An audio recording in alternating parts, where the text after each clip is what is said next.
Hello, and welcome to the December 7th edition of the Backyard Sportscast. This is a different intro for you that have listened with Jake doing our main intro duties. I am Dubdish, at Dubdish on Twitter. I'm Danny. I am the co-host traditionally, but Jake cannot join me this week, so I'm handling this podcast solo. So we're going to go ahead and jump right in. We're going to hit you with a lot of numbers today. We'll talk a little bit about the coaching carousel. We'll talk a little bit about the awards. The awards were actually done earlier tonight. So we'll talk a little bit about the winners and some of the numbers they put up this year. But other than that, not a lot to go on. Conference championships are over. We'll recap those a little bit, and the top 6 have been revealed. I won't go into too much detail because I'll get into it with Jake next week when we cover our bowl preview type of show. But anyway, to begin, we'll hop right into the coaching changes that have happened over the last week or so. Jimbo Fisher has moved on from Florida State. He is going to Texas A&M. 10 years, $75 million deal. Jimbo was 83-23 at Florida State. He won a national championship, of course, when Jameis Winston was there. And he had 3 conference titles during his tenure at Florida State. Rumor has it he wasn't too happy with the facilities. He wasn't happy with the administration. And when you get that kind of money thrown at you, it's really hard to say no. So I can't really blame Jimbo for the move. To replace him, Florida State went out and grabbed Willie Taggart from Oregon. 6-year, $30 million deal. Apparently Jim Leavitt is going to be joining him as his defensive coordinator. Jim Leavitt was also the D coordinator with Willie Taggart at Oregon this year, where Oregon went 7-5. Willie Taggart, 47-50 record as head coach between Western Kentucky, USF, and Oregon. He was 16-20 at Western Kentucky in 3 seasons, 7-5 in his last season there. Moved on to USF, 24-25 in 4 seasons. He went 10-2 in his last season, and then he just went 7-5 with Oregon in his 1 year there. Moving on, Scott Frost. After their 12-0 season, he will coach Auburn in their bowl game, but he is moving on to his alma mater of Nebraska. 7 years, $35 million deal. He's still going to coach UCF, like I said. Not sure how that's going to work with the early signing period and what Nebraska is going to ask of him during the week before the bowl game, but will be interesting to see. That's coming up in about 2 weeks here. Scott Frost, 18-7 as a head coach at UCF. Obviously 12-0 this year, 6-7 last year. He won the conference championship last weekend, which we'll get into in a minute.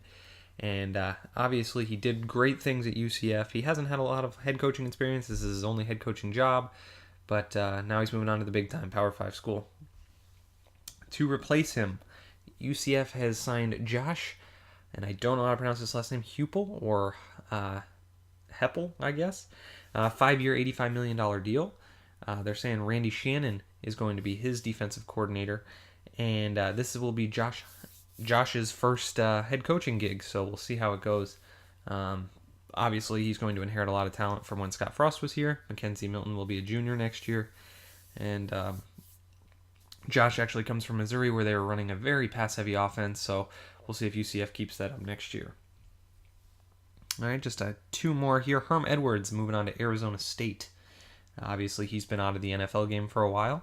I don't believe he ever coached at the collegiate level. We don't have a salary figure for him yet. I'm sure it's going to be a couple million a year.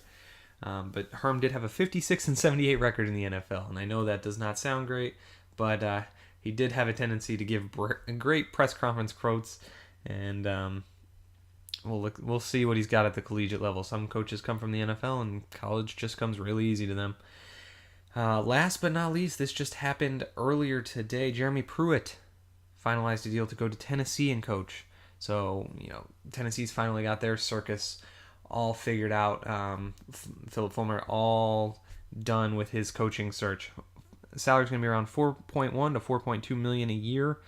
He's also a first-time head coach. He was the defensive coordinator at Florida State when they won the championship, and then he moved on to Alabama, where he was the defensive coordinator for the last, I believe, 2 or 3 years. What's left out there? Oregon needs a coach. Kevin Sumlin, obviously, needs to find a home. Les Miles needs to find a home.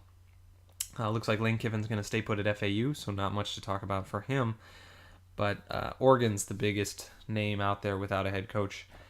And maybe Kevin Sumlin? I don't know. We'll see what happens in the next few weeks. All right. So, as I said earlier, the awards show for college football is earlier tonight. The Heisman will not be announced until Saturday, December 9th. But today we got into most of the other awards. We'll begin with the kickers, special teams. Lou Groza, the winner was Matt Gay from Utah. He was 27 of 31 on the year, 87%. He was 37 for 37 on extra points, and he had a long of 56 yards. He did have the most field goals made in FBS this year.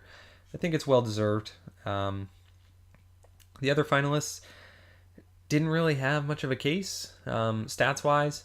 There were better options that could have been finalists, in my opinion. But at least the deserving guy won here. I did not see who won the Ray Guy Award for Best Punter. It should be Michael Dixon out of Texas based on the finalists. The other finalists were J.K. Scott and Mitch Wishnowsky from Utah. J.K. Scott from Alabama. Both of them were outside the top 15 in gross average, so I'm not quite sure how they were named the top 3 punters in FBS. For the Jim Thorpe Award, Best Defensive Back, I'm not sure who won this one either, but if Minkah Fitzpatrick won it, I'm not sure why. He only had 1 interception on the year, 7 pass deflections. The guys he was going up against, Deshaun Elliott from Texas, 6 interceptions, 9 pass deflections, 2 touchdowns. Josh Jackson from Iowa, 7 interceptions, 18 pass deflections, and 2 touchdowns. I guess they're going on name alone is the reason Minkah's even here. He wasn't in the top 100 in anything that I looked at, any defensive stat. It's possible that people didn't throw his way, but obviously there are balls coming his direction. People haven't avoided him the entire year. Obviously, stuff's been thrown his way. Not taking anything away from him as a player, but it was interesting to see him in the top 3 here, because if you're going off names alone, Derwin James probably should have been up there as well, even though stats probably wouldn't have said he should be there. The Chuck Bednarik Award for Best Defensive Player. Now, that went to Minkah Fitzpatrick, and I'm not sure why. He was in there with Bradley Chubb and Roquan Smith out of Georgia. I don't think he deserved that award, but what can you do with some of these voters? It'll be interesting to see what happens when the Heisman votes are revealed on Saturday. We're not covering the Offensive Line Awards. Jake, as you know, my co-host, was an offensive lineman at Jacksonville University, but nobody cares about offensive linemen, so we're moving on. The Mackey Award for Best Tight End. Finalists were Mark Andrews, Troy Fumagalli from Wisconsin, and Mike Gesicki from Penn State. Mark Andrews out of Oklahoma should win this award. He almost had double the amount of yards as his 2 other finalists. He had 58 receptions, 906 yards, and 8 touchdowns. The last couple here, we got Davey O'Brien, Doak Walker, Walter Camp, Maxwell, and of course the Heisman. Davey O'Brien Award went to Baker Mayfield, as it should have. His other finalists were J.T. Barrett out of Ohio State and Mason Rudolph out of Oklahoma State. But Baker Mayfield, we all know his stats. We'll get to that in a minute. The Doak Walker went to Bryce Love. I'm glad it didn't go to Saquon Barkley. He did not deserve it. Personally, if I was doing this category here, the other finalist was Jonathan Taylor out of Wisconsin, by the way, as we talked about a little bit last week. But I would have wrote in 2 players. Rashad Penny out of San Diego State was number 1 in rushing yards this year and 3rd in rushing touchdowns. 275 carries, 2,027 yards, and 19 touchdowns. Devin Singletary out of FAU. I can understand a little bit why they didn't give it to him, but he was 1st in touchdowns, 4th in rushing yards, 275 carries, 1,795 yards, and 29 rushing touchdowns. 29. That was 8 more than the person in 2nd place. That is insane. He deserved to get some recognition on some level for that alone. The Walter Camp and the Maxwell, I believe, both went to Baker Mayfield. I'll have to verify that, but I believe he'll come away with the Heisman as well. 71% completion percentage, 4,340 yards, 41 touchdowns through the air, and 5 interceptions. He's also ran 5 in. He's the best player in college football this year. He's led Oklahoma to the playoff. He deserves it. I would say it should be unanimous, but Lamar Jackson has a vote. I don't know if he's able to vote for himself, but if he can, I don't see why he wouldn't. So it may not be a unanimous decision going Baker's way, but I feel like it's well deserved. The other finalists for the Heisman, Bryce Love, and like I said, Lamar Jackson. So we'll see what happens. I personally would give it to Baker Mayfield. I think that's what the consensus is going to be. And it'll be interesting to see if it's unanimous or not come Saturday. So on to the conference championship recaps. We'll kind of just touch on a few items of each here. There were quite a few conference championships this last weekend. But we'll get right into it. For the ACC, Clemson beat Miami 38-3. It moved Clemson to 12-1, guaranteed their spot in the playoff. This game was really over in the first quarter. Clemson went up 14-0. They were eventually up 38-0 in this game, and Miami had a late field goal. Kelly Bryant really efficient, 23-29 for 252, and a passing touchdown and rushing touchdown. Just a well-played game overall by the quarterback position.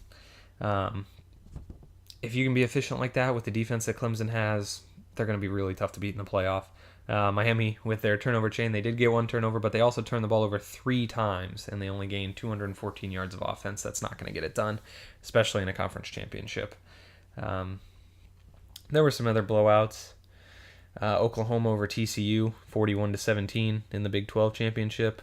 Oklahoma was up 17-0 in the first quarter, and then TCU didn't score at all in the second half. They outgained TCU by 150 yards, won the turnover battle 2-0, and Baker Mayfield threw for 4 touchdowns. So that's really all you need to know about that one. Lane Kiffin and the Florida Atlantic Owls beat North Texas 41-17, clinching 10 wins for Florida Atlantic for the first time in school history. They were up 34-0 early in the third quarter. This game was a blowout. They outrushed North Texas 281 yards, and North Texas had 81 yards. Devin Singletary, as I mentioned, 26 carries, 164 yards, and 3 touchdowns. Fun fact, Florida Atlantic also had 4 different players complete a pass during this game. It's their first ever division title and their second ever conference title. They were 3-9 last year, quite a turnaround for Lane Kiffin's squad. So moving on, some of the other blowouts here. The Mid-American Conference, the MAC, Toledo, 11-2 Toledo. They beat Akron 45-28. Toledo was up 38-0 with 2 minutes left in the third quarter. Akron really scored a lot in the fourth. Toledo turned the ball over 5 times and still outgained Akron 561 yards to 396. So you're sensing a theme here. Not a lot of close games during conference championship week, which is kind of a shame, but there were a lot of mismatches out there. The only other real blowout was in the SEC. A little bit of a surprise. Georgia took it to Auburn. We talked a little bit about this when we predicted this show last week, but Georgia won 28-7. Auburn scored on the first drive of the game to go up 7-0.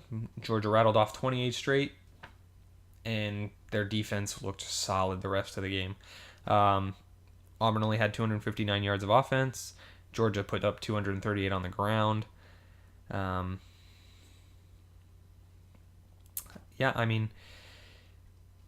It was Jake Fromm put up a somewhat similar performance. He was a little less efficient in...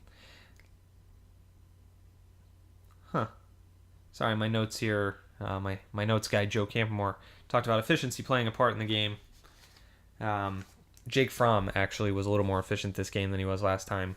Similar yardage total, threw for 1 more touchdown this game and completed about 15% more of his passes. But Georgia moving to 12-1, guaranteeing them spot in the playoff with Oklahoma and Clemson. And that left one spot, one spot for the committee to decide on. We'll get to that in a minute. Some of the closer matchups of the weekend. UCF in the American Championship game beat Memphis to secure their 12-0 season 62-55 in double overtime. Both of Memphis's losses on the year were to UCF. UCF was up 14 in this game with 10 minutes left and blew the lead.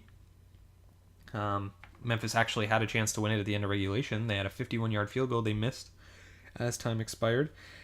Just to let you know what this game was, 64 total first downs, almost 1,500 yards of total offense, and obviously 117 total points. So, This was a very exciting game to watch. It's the highest scoring conference championship game in FBS history. So that kind of gives you a little note on how exciting this game was to watch. Elsewhere, the Big Ten championship, Ohio State beat Wisconsin 27-21, and this caused the debate to come forward about who's going to be for Alabama or Ohio State. I'll reveal that in a minute if you haven't seen it already. Ohio State actually never trailed in this game. They outgained Wisconsin 449-298, so about 150-yard difference there. Wisconsin couldn't run the ball. 32 carries, 60 yards. That's it. Jonathan Taylor was on your Doak Walker finalist list that I was just going over. Didn't do too well. Sure, it didn't help in the eyes of the voters. And on the other side, Ohio State, freshman J.K. Dobbins, 17 carries for 174 yards. And Ohio State, their team ran the ball 42 times for 238. So that run game was really the difference in this one. They were able to chew some clock at the end of the game and hold on to that lead late. But yeah, 27-21, it says this game was close, but Ohio State never really in any danger of losing this game. Over in the Mountain West, this was an odd one. It was Boise State, Fresno State. Fresno State last week beat Boise State, and it actually ended up hurting them. This was a close game, stats-wise, score-wise, all of the above. It was played in Boise, and the reason it was played in Boise is because the Mountain West has a very odd hosting determination for their conference. Both teams had the same Mountain West record, so they had to use a tiebreaker. And when the tiebreaker comes in, the first thing that the Mountain West Conference looks at when determining their host is the highest rated team in the college football rankings headed into the final week of the regular season. So heading into the final week, Boise State was ranked in the top 25, Fresno State was not. Now, if that team that's ranked higher loses in the final week of the regular season, they cannot use the college football rankings to determine the host, which is odd to me, but that is how the Mountain West rules are stated. So Boise State, when they lost to Fresno State last week, fell out of the top 25. Fresno State entered the top 25, but because they could not use the college football rankings, Fresno did not get to host from that. So they went on to their next tiebreaker. The next tiebreaker is a composite. It's a composite of all, it's a grouping of computer rankings. I don't know which specific computer rankings, but when you think computer rankings, think BCS, Sagarin, that kind of thing. A couple different computer ranked numbers are thrown together. They kind of total them up, take the average, and see where everybody's at. So based on that, Boise gets to host this game, even though Fresno State just beat them, so they own that head-to-head, and Fresno State was ranked higher. It's a little odd to me. I don't think it makes much sense. Boise got to host, won the game by 3. They won 17-14 on the blue field, and you have to think that home field advantage played a little bit of a part in this game. Boise State actually took the lead with 4 minutes and 42 seconds left in the game on a 2-yard touchdown run by Ryan Wolpen, and that was it. I mean, it was a low-scoring affair. Defense played a big part, and I don't know what would happen at Fresno. I know the week before Fresno beat them by 11 at home. So that's just a really questionable hosting determination there by the Mountain West. And the only other conference championship was the Pac-12 game. It was actually played on Friday before all of these other games went down. USC beat Stanford 31-28, pushing USC to 11-2. They finished in the top 10 of the rankings, but did not make the top 4. USC never trailed in this game, and the game was last tied at 7 at the beginning of the second quarter. After that, USC always held a lead in the game. There were no ties later on in the game. USC kind of dominated from that aspect. Stanford kept it close, but USC ended up outgaining them by 160 yards, and Sam Darnold threw for 325 yards and 2 touchdowns. Didn't turn the ball over, and that was the difference. So Bryce Love, 22 carries, 125 yards. So solid performance from him. They gave him the ball a decent amount of times, but Stanford's defense just couldn't hold up against the air attack. So with that being said, the top 4. Number 1, Clemson, the one-loss ACC champion. Well deserved. despite the loss to Syracuse. But most people will say that's because of a injured Kelly Bryant and having to play the rest of the game without him. Number 2, Oklahoma. 1-loss Big 12 champion. Well-deserved. Oklahoma's one of the hottest teams in the nation right now. They lost that game to Iowa State earlier this year, and Iowa State turned out to be a rather competitive program. They had a slide at the end of the year, but they were running through some opponents there in the middle of the season. Baker Mayfield obviously makes this offense deadly, and it's going to be tough for anybody in this top 4 to keep them under 30 points. Number 3, Georgia, the 1-loss SEC champion. Makes sense. They won the SEC over Auburn in a pretty convincing fashion. Their one loss being to that same Auburn team 2 weeks or 3 weeks prior.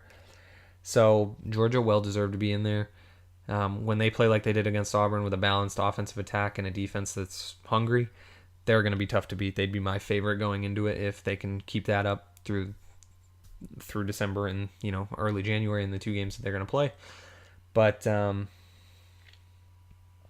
Alabama gets in at number 4 at 11-1. We all know I don't necessarily agree with this. As you've probably heard on previous podcasts, if you've been listening, I don't get why Alabama gets a free pass. If you go back and listen, Nick Saban will tell you, if you don't win your conference championship, you don't deserve to be in the playoff. That, of course, being in a year that his team won the conference championship and was, I believe, number 1 in the playoff.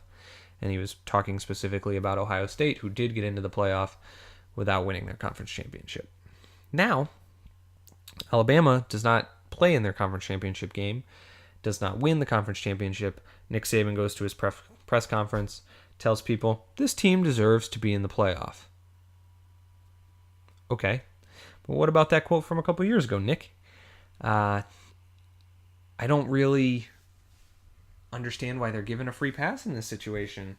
The only clarification I believe that we can get from the committee is that the eye test favored Alabama, that they viewed them as one of the best 4 teams in the nation without any shadow of a doubt, and that they were better than Ohio State, they were better than Wisconsin, they were better than USC. They were, I guess they're not, they must be saying they're better than Miami. They're not necessarily saying they're better than Auburn, because I think the third loss kind of disqualifies Auburn, although Auburn just handled them easily 2 weeks ago. So you can't get Auburn in there with their third loss, but you can get an Alabama team that couldn't compete with Auburn. So, makes sense to all you people out there? Great. Anyway, the best wins for Alabama. Number 17, LSU, and number 23, Mississippi State. Not exactly the highest quality of wins. They have no other wins versus teams ranked at the end of the year. Their strength of schedule was ranked 47th in the FBS. If you're comparing them to Ohio State, if you cannot say without a shadow of a doubt that they're better than Ohio State, which I don't believe you can, I believe that you can make the argument either way, which would lead the committee in that scenario, if they cannot say without a shadow of a doubt, that would lead them to use their tiebreakers. And they've talked about in the past some of their tiebreakers: conference championship, better schedule, who'd you lose to, who'd you beat, that kind of thing. Their one loss was to an Auburn team that was in the top 10. It's a good loss. To have your one loss be you want your one loss to be something like that, somebody in the top 10. They did lose by 12, and they probably could have lost by about 20. But that being said, it is a top 10 team, and they deserve some sort of credit for that. But Ohio State did win their conference. They just went out and beat a top 5 team in Wisconsin. They have the bad loss to Iowa. That at the end of the day is probably what killed them. But they have that huge loss to Iowa where they gave up 55 points. They went out and beat a Penn State team that they lost to last year. But I don't know. There's not much else to say. The Iowa loss must have killed them, because their only other losses to Oklahoma was in the playoff. So that is what it is. Ohio State's strength of schedule, I believe, was 36th. So 11 spots better than Alabama. Um, it's just, it's very, it's great for Alabama. I mean, that they're in the top four, but it's very, I don't know the word, but I want to say coincidental, but it's not. It's not exactly what I'm trying to say. But Alabama telling people, telling the world, Nick Saban, that you shouldn't get in if you're not the conference champion, and then now when your team's not the conference champion, that they should get in. I mean, by all means, politic for your team. Anybody in your situation would do so. But it's funny how when the shoe's on the other foot, all of a sudden you need things to go your way, and that's when you want to start saying just blindly that your team deserves to be in. Um, I have trouble with it. I have trouble with Wisconsin at 6 too. Honestly, they lost this game to Ohio State in a game that Ohio State was never trailing. We've all been knocking Wisconsin, saying they don't deserve to be in the top four because of their schedule. But an undefeated Wisconsin team would have got in. But this Wisconsin team just lost. They just lost a game. Their schedule is terrible. Why are they still in the top 9? That doesn't make much sense to me. UCF being, I believe, number 12 at 12-0 is a little shocking. Yes, they don't play anybody, but you have to give them some credit at some point for going through their schedule undefeated.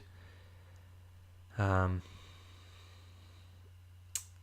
think Auburn at 7's fair, but I think Auburn's probably one of the better teams that got left out.